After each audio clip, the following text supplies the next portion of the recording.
اور اکثر لوگ اس ورڈ کو غلط ریڈ کرتے ہیں، انہیں پتہ نہیں ہوتا کہ یہ جو زیر ہے کس کے نیچے ہے۔ یہ دیکھیں با، یہاں پر ہم نون کو پڑھیں گے، یہاں پر ہم نون کو نہیں پڑھیں گے۔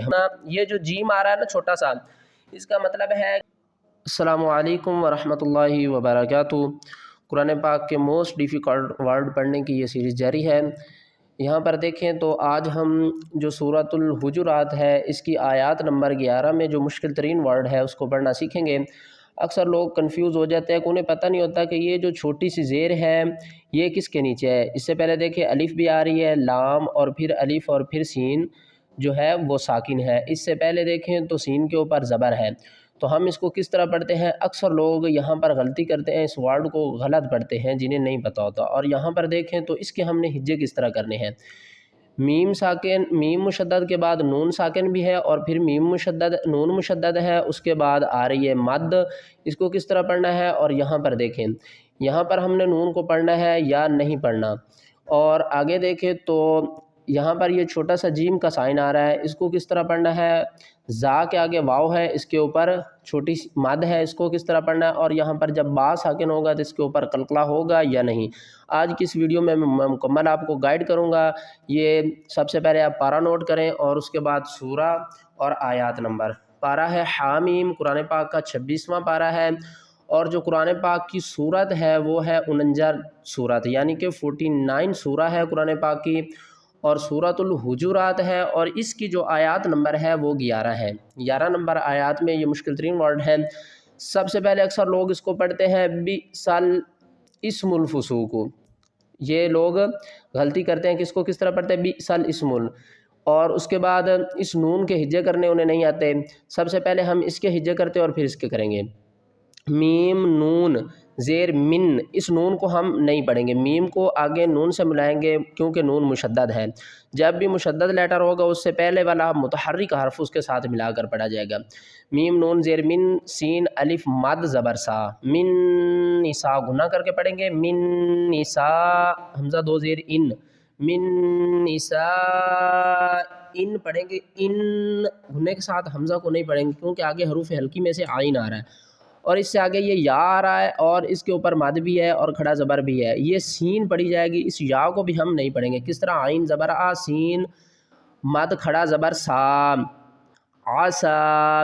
اس کے بعد یہ دیکھیں اس کے ہجے کس طرح کریں گے؟ حمزہ نون یا زبر عین، یہاں پر ہم نون کو پڑھیں گے، یہاں پر ہم نون کو نہیں پڑھیں گے۔ حمزہ نون یا زبر عین، اس کو کہتے ہیں ادغام، یعنی ایک حرف کو دوسرے حرف میں مدغم کرنا۔ عین یا زبر یا، عین یا کاف نون پیش کن گھننے کے ساتھ۔ ایک بات آپ نے خیال رکھنی ہے، یہ نون مشدد ہے اور یہ میم مشدد ہے، تو جہاں پر بھی میم مشدد یا نون مشدد آ جائے تو ہم اس کو گھننے کے ساتھ پڑھتے ہیں۔ عین یکن خیرا منہن، یہ جو جیم آ رہا ہے نا چھوٹا سا، اس کا مطلب ہے کہ یہاں پر ہم آیا رک بھی سکتے ہیں اور آگے تلاوت کو کنٹینیو بھی رکھ سکتے ہیں۔ رک کس طرح سکتے ہیں؟ ہن، یہ ہم نے سٹاپ کیا۔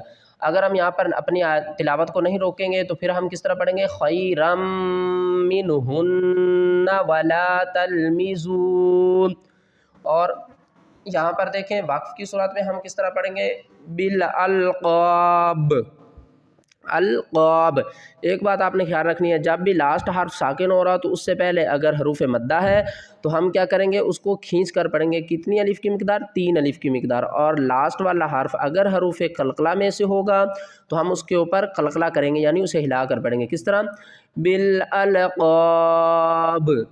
اور اکثر لوگ اس ورڈ کو غلط ریڈ کرتے ہیں، انہیں پتہ نہیں ہوتا کہ یہ جو زیر ہے کس کے نیچے ہے۔ یہ دیکھیں با حمزہ زیر بی، جب بھی حمزہ ساکن ہوتی ہے تو اس کو ہم جھٹکے کے ساتھ پڑھتے ہیں۔ بی، سین زبر سا، بی سا۔ آگے دیکھیں یہاں پر ہم کیا کریں گے؟ اس لام کو سین سے ملائیں گے، بی سا لسم الفسوق۔ اکثر لوگ کیا کرتے ہیں؟ بی سا اسم الفسوق پڑھتے ہیں، یہ اسم الفسوق نہیں ہے، یہ ہے بی سا لسم الفسوق، بی سا لسم الفسوق۔ چلے اب اس آیات کی پوری تلاوت کرتے ہیں۔ من نساء